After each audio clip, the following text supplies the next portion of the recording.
Karena banyak yang benci sedari hati bagi mereka yang benci tak akan berhenti.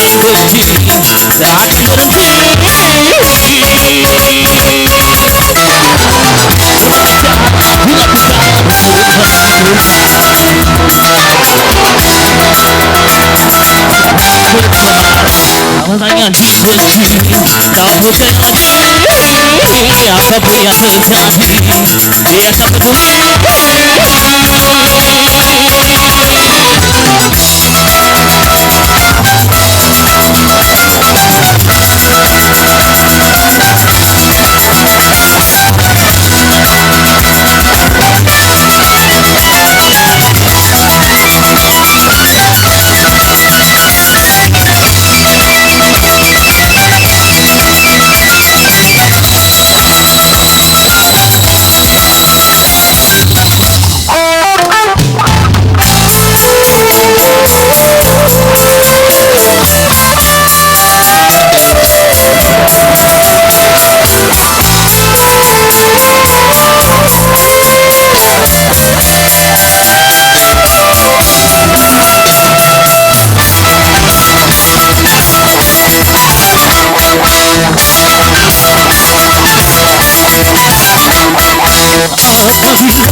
Seperti yang sudah berbicara, segala cara kecil dijadikan senjata.